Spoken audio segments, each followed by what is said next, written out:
All the little things people believe in are mostly BS, bad science. Now you say to me, well, isn't there any future for humans? About 9 months ago, experiments showed that computers can handle 1,000 trillion bits of information per second.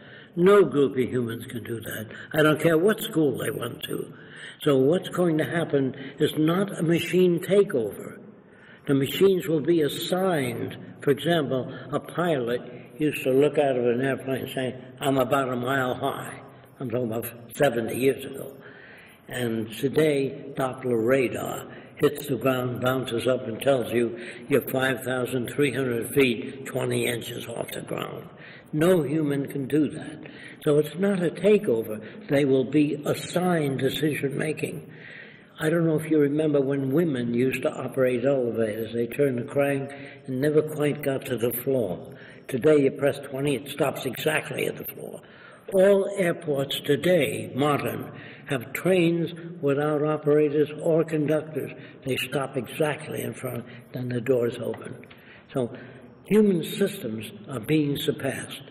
Now, if you understand the next thing, when you're studying dermatology, they show you all kinds of skin diseases.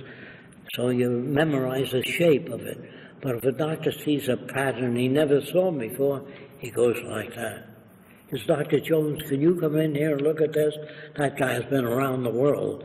Oh, he says that's a form of Jamaican malaria. Now that whole business of teaching people symbols and patterns, you can do that with a computer. Make a diagnostic computer in an hour and a half, and it'll scan your skin and give you the best treatment. So I would say in the next 10 to 15 years, most diagnosticians will be out. They don't understand that. They're not put out by machines. It's just that machines will be able to handle it better.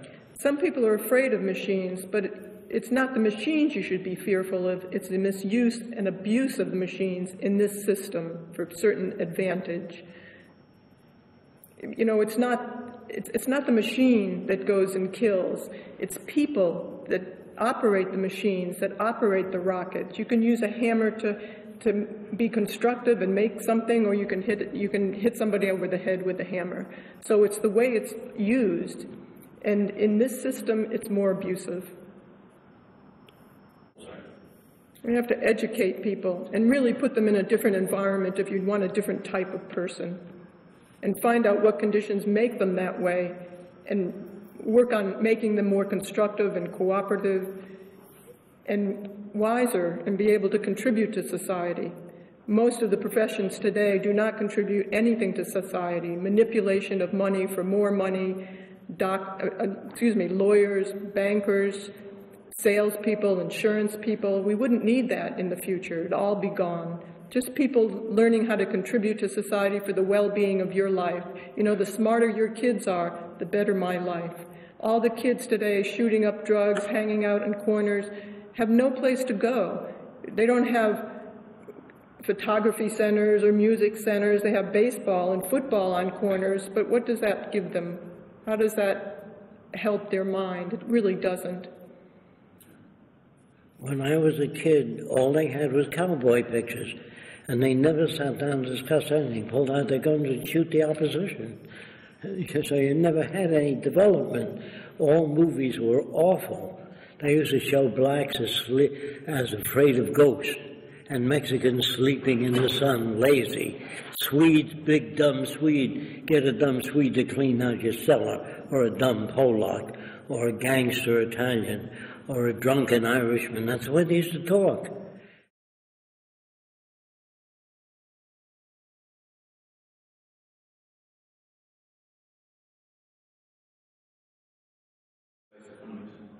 Yes, because we can grow food in salt water. There's not enough research in that. Saltwater cultivation is another big field. Hydroponics. Suppose your soil is exhausted. There's soilless agriculture, air plants. We don't do enough research in that. We can drown the earth with food. We can produce, go to any big store, you'll see all kinds of products. We now have the capability of supplying all human need without a job. And if you don't do that, what will happen? Industry will automate continuously because you can get machines to work for 15, 20 cents an hour. No human can do that.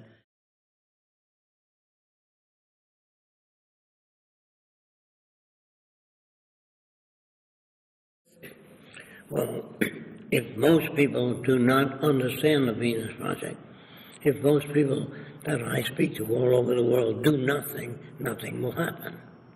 We can't really give you a timetable. We can't really give you a timetable as to when the Venus Project will come about because Jacque and I have no power. We have no money. What our safeguard is talking to other people and the amount that they understand about this direction and talk to others and get it out on the media as you're doing. That's the hope that we have, that enough people understand this direction and work toward it. Or you take soldiers. They're trained to be killing machines. I would take all the millions of soldiers, send them back to school as problem solvers. Why we can't bridge the difference between nations. They go in, they say to bring democracy. That's not true. They go there for oil, resources, cheap labor.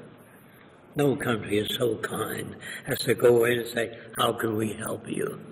And we do think that we can solve most of the problems in the future when we unleash the methods of science to the social system. That doesn't mean scientists running things, because scientists have the same belief system. They grow up in this system to support what's already there. They're patriotic. You can make scientists make weapons today. You can use them and abuse them for that. But in the future, they'll become multidisciplinarians.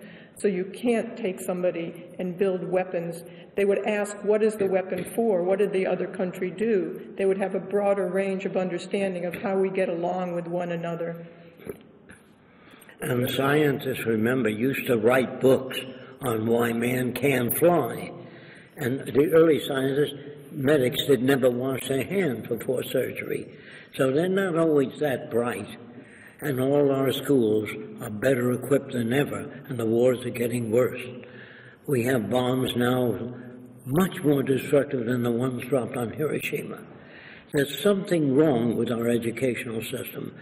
If people were really scientists, they'd ask questions. What makes a serial killer? Why are some men kind and some inventive, some lazy, some not? They'd study those details and get rid of the conditions that produce aberrant behavior. I don't mean force, I mean education. I believe that a serial killer is made that way by society. It isn't that I believe. I can tell you how they're made if you want to know. I believe that every murderer, every criminal is made by society. Now, I'll give you one example. There used to be a guy named Albert Fish. They believe he ate 45 children. The public wanted to tear him to pieces. A psychiatrist named Wortham said, don't kill him. I want to try to find out what made him that way. That's more important. And they found out that when he was about 7 years old, he was touching his private parts. His mother was an old-time Baptist. She said, you're going to burn in hell touching that part of your body. You will burn eternally. She scared the hell out of the kid. And the mother said at 2 in the morning he was screaming. She walked into the bedroom. He stuck needles in his genitals because he didn't want to go to hell. Do you understand that? And he used to take minority kids in the woods and try to cut their genitals off to save them from hell. What do you think a soldier is? A guy exposed to Japanese soldiers raping women, doing terrible things, and he enlists in the army. All nations do the same thing. It's called propaganda. So I don't think that those systems are valid anymore. I can see children raised by people where they don't say, you're a Catholic, you don't play with that Lutheran. Or you're a Seventh-day Adventist, you don't play with that Catholic. Parents innocently warp their children. They're not bad. I don't mean they do it intentionally. They're brought up with misinformation.